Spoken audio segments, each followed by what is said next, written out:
What's that? It's Hippo Balls Week 13 coming to you live from the Hippo Den. It's Hippo himself, and I know it's been a few weeks, and I apologize for that. We've had some stuff going on in our own lives, but we are here with a Thanksgiving special edition of Hippo Balls, and there's a lot to be thankful for. Starting off with who's back, who's dead, who's not back, but not dead. Starting off with who's back, we got Robin. Robin's on the who's back list. As you all know, we've been going through IVF. We are on cycle 3. Cycle 1, and I'm not going to do a science lesson, and truthfully, I don't know how much you all know about this kind of stuff, but cycle 1, we got 1 embryo. Cycle 2, we got goose egg. Very expensive, grueling, horrible, stressful process. And we just finished cycle 3, and we were waiting and waiting and waiting. Her numbers are not good, and the process is bad, and we started off with 8 eggs, and that went down to 4. And then we were just hoping for 1 embryo, and we ended up with 3 embryos. So there's 4 chances at a baby hippo. We're very excited for that. Great news today.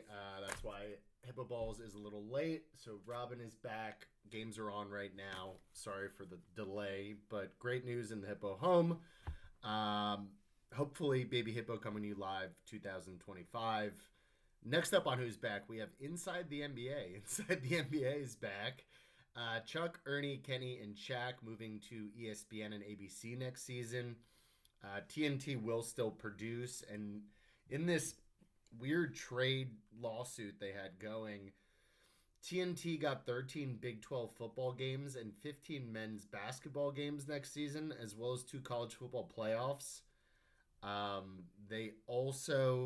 This agreement is part of a settlement after Warner Brothers Discovery, the parent company of TNT, sued the NBA in New York State court in August after the league did not accept the company's matching offer for one of the packages in a new 11-year media rights deal. As you know, these media rights deals are like trillions of dollars now. That's why the players get all this money, which will begin in 2025, 2026. So this is a settlement that gives TNT Sports, Bleacher Report, and House of Highlights a global license for NBA content with no rights fee for the next 11 years, which is worth probably a ton of money.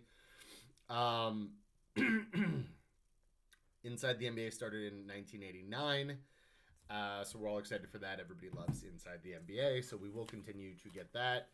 Next up on Who's Back, we have flag planting / disrespecting your opponent.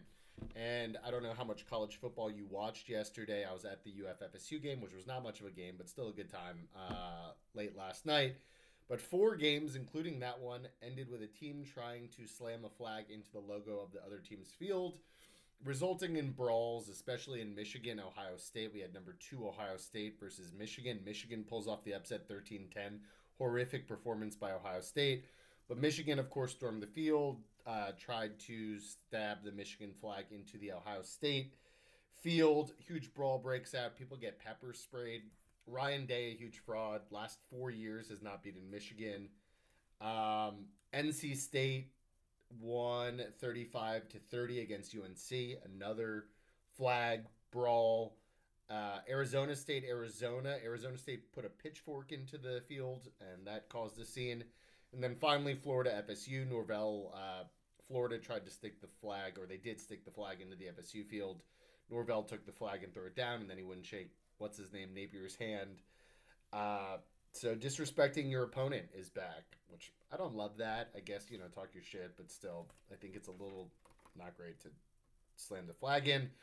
Next up, we have crypto. Crypto is back, and it is still booming thanks to King Trump and all of the fraud that's going on in the economy. Just crypto, everything, every type of crypto coin, meme coin, this coin, that coin, Ethereum, XRP, Bitcoin, everything's going just up, up, up. Nothing's going down because nothing matters at this point. And proof of that is a Chinese crypto founder, Justin Sun, buying a banana taped to a wall. And I'll show you this banana. This is the banana. Can you see the banana? Is that a good? The sun is kind of in the way. But that's the banana, which is just a banana taped with duct tape to a wall for $6.2 million. It's Italian artist Maurizio Catlan at a New York auction. He paid $6.2 million for this banana, and then he ate it. So that's how much everyone has billions of dollars in crypto. You're able to buy a banana for $6.2 million and then eat it. Next up, we have pugs. Pugs are back as Vito the pug. I'll show you this. I've been getting good at showing you examples of what I'm talking about. We got Vito the pug, very cute pug. Oh, very cute pug. Look at that. Still a pug though, and it looks like one of his eyes is goofy. I don't know how old he is. Anyways, it was the National Dog Show on Thanksgiving, and pugs are back. Vito the pug won Best in Show at the 2024 National Dog Show. First time the breed has won, beating out more than 1,900 dogs, representing more than 200 breeds of dogs. So pugs are up. Who's dead? Who's dead? This is sad for me to discuss because he is one of my heroes, and he is officially dead. He's been on the Who's Not Back But Not Dead list a few times, but he's officially dead at this point. Drake. Drake has been down bad since losing his battle with Kendrick and has been one of the worst on one of the worst PR tours of all time. And at the same time, Kendrick's dropping new albums and headlining the Super Bowl. So Drake did what all good Jews would do, went backed into a corner and sued everyone. He filed suit against Universal Music Group, Spotify, accusing them of using bots, paying off people, deceptive business practices, and false advertising to boost Not Like Us, basically accusing them of RICO charges. Filed suit in 2 different state courts. I think this is probably all true. I think that he must have some validity to this to make these 2 lawsuits. Still completely loser move. Very, very embarrassing. The lamest thing ever. I don't know if he'll win or not. He's trying to prove that he's like bigger than these companies, and that I do believe that they probably did some of those things, but it's just he looks so bad at this point. Speaking of looking bad, next up on Who's Dead, we have Kamala. Since her curb stomping of a loss to King Trump, her and her team have also been on an unimpressive PR run, blaming everyone and everything other than themselves. And day by day, we hear more and more embarrassing details dropping. Now we hear that Hot Ones, the show that has had guests such as Stone Cold Steve Austin, Gabriel Fluffy Iglesias, Russell Brand, Tony Yayo, Ja Rule, and Joey Fatone, said, "No thanks, you're super lame. We'd rather not have you on the show." Her team at the end tried to have her on for one last push, and Hot One said, "No thanks." Pretty embarrassing. Lastly, on Who's Dead, we have Jay Leno. Jay Leno, one of the most ridiculous Inside Edition interviews of all time. When you have a chance, go and watch this. It's a short interview with Jay Leno. They like catch him on the street, and this is what he looks like. That's Jay Leno with a pirate patch and his whole face completely bruised up. I saw this interview, and literally I spit milk out of my nose, and I wasn't even drinking any. It is so he looks like he took one of the biggest ass whoopings of all time, of course, and he has the ridiculous pirate patch. And his story is that he was staying at a Hampton Inn, which I love Hampton Inns, great breakfast, good prices, good comfort, but he's worth $500 million. And he's saying that he's staying at a Hampton Inn 30 miles outside of Pittsburgh and decided that he wanted to walk to dinner at a local restaurant. Now, this restaurant's at the bottom of a hill outside of the Hampton Inn. And you can either walk around, which is like a mile to walk around to go to the restaurant, or you can try to trek down this 60-foot hill. So he says, I think I could do the hill. Allegedly, he falls down the hill and breaks his wrist and bruises his whole body up. And one of his fingernails came off. It makes no sense of a story, any part of that. He says that he took this detour and fell down a 60-foot hill.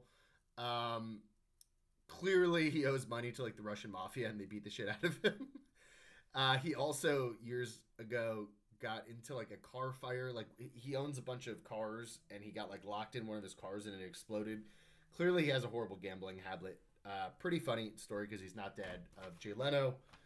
Lastly, who's not back but not dead? We have Ryan Borgwart. A Wisconsin man vanished in August during a kayaking trip, and authorities believed he had drowned. 3-month investigation with cadaver dogs, divers, federal law enforcement. They threw a ton of money into this. His family wants answers.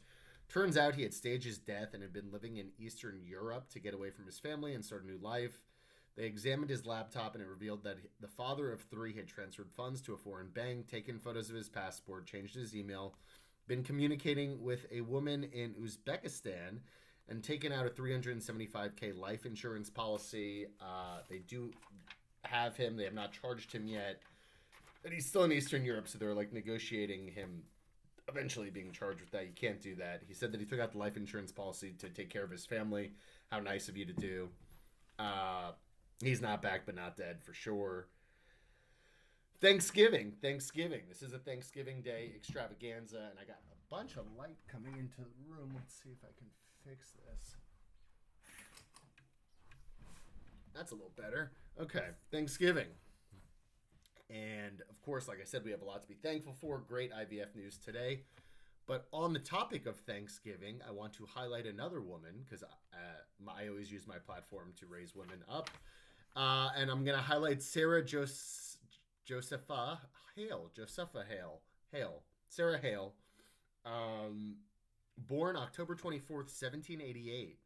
Was an American writer, activist, and editor of the most widely circulated magazine at the time, Goody's Ladies Book. Basically, she was a baller who was one of the first female writers, wrote books advocating for the end of slavery, and wrote Mary Had a Little Lamb. Everyone loves Mary Had a Little Lamb. She's also responsible for making Thanksgiving a national holiday in the U.S., previously celebrated mostly in New England. She began advocating in 1846, and that lasted 17 years until finally Abe Lincoln and his soft self decided, I agree, let's put Thanksgiving as a national holiday. Let me give you a few more facts on her. Hale wrote to President Zachary Taylor, Millard Fillmore, Franklin Pierce. I've never even heard of Franklin Pierce. James Buchanan and Abraham Lincoln, and even though her letters originally failed to persuade anyone, the letter she wrote to Lincoln finally convinced him to establish Thanksgiving as a national holiday in 1863. And it was the new holiday was considered a unifying day after the stress of the Civil War that had just ended. Before Thanksgiving's addition, the only national holidays celebrated in the U.S. were Washington's birthday and Independence Day, and Hale's efforts earned her the nickname Mother of Thanksgiving.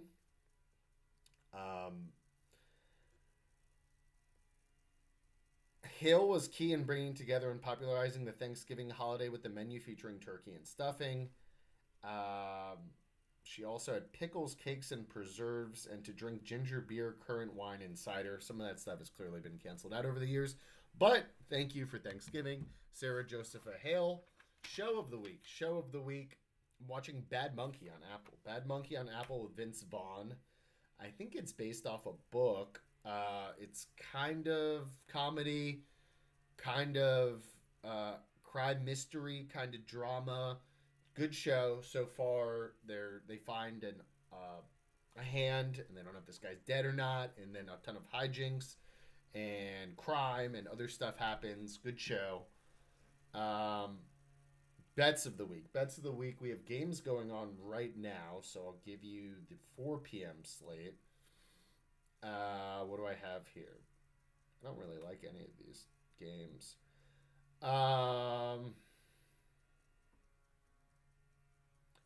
Give me a parlay of Cooper Rush over 49.5 and Bucky Irving over 49.5 rushing. That gives you a decent if you combine those two as well as Bucky anytime TD. That's all I really have. If you were gonna play, I would take the over. Actually, a trillion hippo balls. Bucks Panthers over 46. I think the Panthers score a few points. Both teams horrible defenses. Bucks are gonna dominate. Give me that. A trillion hippo balls. That's all I have.